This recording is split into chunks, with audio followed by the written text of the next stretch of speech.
Voilà, regardez. Vous voyez? Regardez. Amenez, venez voir.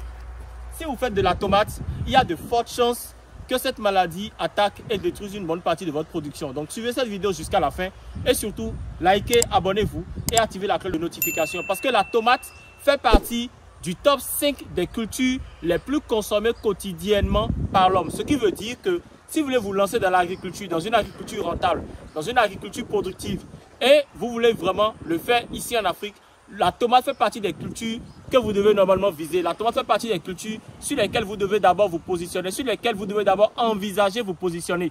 Il n'y a pas un seul repas que nous mangeons quotidiennement sans qu'il n'y ait pas la tomate. Que ce soit des pâtes alimentaires, que ce soit du riz, peu importe le type de repas, la tomate rentre forcément dedans. Ce qui veut dire que la tomate est une culture à forte valeur économique, est une culture qui est quotidiennement demandée. Et tout cela ne prend même pas en compte le fait qu'il arrive une période où la tomate coûte excessivement cher. Mais il y a une maladie qui détruit une bonne partie de vos productions, mais qui pourrait détruire une bonne partie de votre production si vous ne prenez vraiment pas vos dispositions. Venez voir. Vous voyez ce que nous avons ici. Voilà. C'est pas tout, hein. Regardez. Voilà. Et amenez. Non, amenez, ils vont voir. Vous allez voir que c'est beaucoup plus les fruits qui ont commencé à mûrir. Une bonne partie a été récoltée déjà. Et l'attaque, vous voyez. Amenez, venez, ils vont voir. Nous avons la production en cours. Regardez un peu tous ces fruits-là que nous allons récolter bientôt. Voilà. Regardez, vous voyez, là nous avons encore un fruit. Et qu'est-ce qu'on voit? On voit qu'il y a la pourriture apicale. Cette maladie s'appelle la pourriture apicale ou encore la nécrose au niveau de la tomate. Cette maladie est causée par quoi? Par un champignon appelé Phytophthora infestans. Alors, la maladie du cul noir, la pourriture apicale, la nécrose apicale ou encore le mildiou est une maladie qui peut intervenir à tous les stades de production, de l'évolution, de développement de la plante. Maintenant, qu'est-ce qu'il faut faire pour pouvoir vraiment contrer cette maladie-là? Qu'est-ce qu'il faut faire pour pouvoir éviter que votre production, que votre exploitation agricole soit vraiment confrontée à ce genre de difficultés? La première des choses qu'il faut faire, c'est de faire quoi? C'est déjà de connaître son sol. Et pour pouvoir connaître son sol, qu'est-ce qu'il faut faire? Il faut déjà faire une analyse de sol. Et faire une analyse de sol vous impose quoi? Faire une analyse du sol vous permet de savoir un peu, de connaître déjà le potentiel hydrogénique de votre sol, de connaître la température, de connaître les constituants chimiques, biologiques et physiques de ce sol-là. Cela vous permettra vraiment d'anticiper et de gérer correctement, d'avoir un bon plan de traitement phytosanitaire et d'avoir un bon plan de fertilisation tout autour de la production. Venez voir, venez. Nous allons voir un peu les dégâts pour que vous puissiez vraiment mieux comprendre de quoi il s'agit. Observez déjà les feuilles. Alors, amenez, vous voyez, par ici, observez un peu l'état des feuilles. Et cela n'intervient pas par un manque d'irrigation, non. Cela n'intervient pas parce qu'un plan de fertilisation n'a pas été vraiment mis en place. Mais cela intervient tout simplement parce que l'analyse du sol sur cette zone, sur cette portion de terre, n'a pas été effectuée avant de lancer la production. Amenez, venez voir encore. Vous voyez? Voilà, juste par là. Vous voyez un peu? Venez, nous allons voir. Voilà, vous voyez? Juste par là. Vous voyez?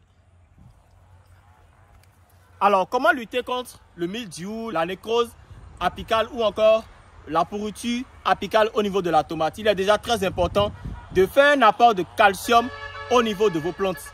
C'est la carence en calcium qui crée l'apparition du mildiou, qui crée l'apparition au niveau de vos tomates, de cette maladie, qui laisse cette maladie-là apparaître au niveau de vos fruits. Donc, il est déjà très important de faire quoi? De faire un apport de calcium, de faire un apport d'oligo-éléments, surtout faire un apport de produits phytosanitaires riches en calcium, en magnésium et en zinc. Ces trois éléments-là pourraient vraiment ralentir cette maladie-là et pourraient vraiment corriger au niveau du sol le déficit de cette maladie. Certaines personnes vous diront d'arroser votre production avec du lait. C'est vrai, cette méthode-là pourrait fonctionner, mais pour quelqu'un qui a 10 hectares, 20 hectares, mais qui a encore ne serait-ce même qu'un hectare, il lui sera trop difficile de pouvoir utiliser du lait pour pouvoir éviter, pour pouvoir corriger cette carence-là au niveau du sol. Par contre, un produit phytosanitaire qui est très riche en calcium peut vraiment corriger efficacement ce problème-là. Seconde chose que vous pouvez faire pour pouvoir vraiment lutter correctement contre la maladie du cul noir, c'est de faire quoi? C'est de faire un apport de coquilles de broyer. Comment ça se passe? Il vous suffit juste de faire une collecte au niveau des coquilles vides d'œufs, de les calciner et de les broyer ensuite, d'apporter au niveau de chaque plant 50 à 100 grammes de coquilles de broyer. Cela permettrait à la plante de pouvoir retrouver son équilibre au niveau des oligo-éléments contenus dans le sol et cela également lui permettra de mettre en place des barrières physiologiques surtout qui pourraient éviter que cette maladie la puisse quand même impacter, puisse quand même attaquer sa plante. La maladie du mildiou est une maladie qui détruit beaucoup de production, qui détruit beaucoup de champs, qui empêche beaucoup de producteurs de pouvoir atteindre correctement leurs objectifs en termes de production. Il est donc très important de faire quoi? De lutter et de mettre en place tout ce dont vous avez besoin pour que cette maladie-là ne puisse vraiment attaquer votre exploitation. En termes de maladies qui attaquent la tomate, nous avons beaucoup de maladies. Nous avons déjà l'anthracnose, nous avons les nématodes, nous avons le mildiou dont nous sommes en train de parler actuellement, nous avons la pourriture du collet, nous avons également les fonds de semis. Et tout ça sont des maladies qui détruisent rapidement votre exploitation. Avoir un projet agricole, c'est bon. Pouvoir investir dans l'agriculture, c'est bien. Mais maîtriser également les différentes maladies qui sont susceptibles d'attaquer votre production, c'est toujours bon. Et pour y arriver, il faut faire quoi?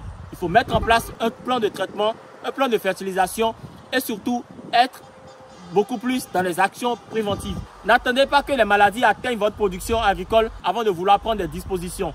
Et cela passe par une bonne formation, une bonne préparation et une très bonne orientation. 70% de ceux qui veulent se lancer dans le secteur agricole sont confrontés à un problème, le problème de l'information.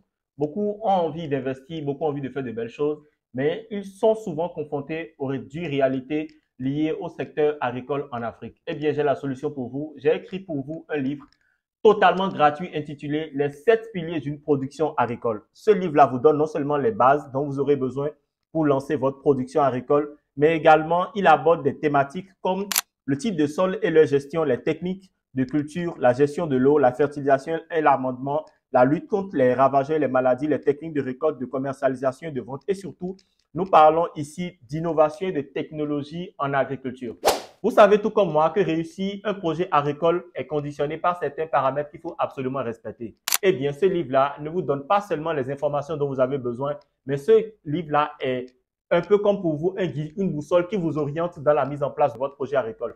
Si vous êtes déjà dans la production agricole, ce livre-là vous permettra de faire une mise à jour au niveau de votre projet, surtout d'améliorer vos techniques de production agricole. Et si vous avez envie de vous lancer, ce livre-là ne sera pas seulement pour vous une base, un guide, mais il sera également l'élément clé dont vous avez besoin pour pouvoir lancer et réussir ce projet agricole en Afrique. Que ce soit l'Afrique francophone ou que ce soit en Europe ou en Occident, ce livre-là prend en compte toutes les réalités liées à une production agricole réussie en Afrique. Pour l'obtenir, c'est simple, il vous suffit juste de cliquer sur le lien dans la description pour pouvoir accéder gratuitement à votre livre. Et n'oubliez surtout pas, un projet agricole réussi est un projet agricole qui prend en compte les paramètres d'installation et surtout qui prend en compte tous les facteurs qui vont vous permettre à vous de pouvoir investir convenablement et surtout de récupérer votre investissement. Si vous avez aimé cette vidéo, dites-moi dans les commentaires ce qui a le plus retenu votre attention. C'était AgriEvolution dans une vidéo qui vous éduque dans la maladie du cul noir de la tomate. Si vous avez aimé, likez, abonnez-vous, partagez et surtout aidez-nous à développer cette magnifique chaîne YouTube. À très vite.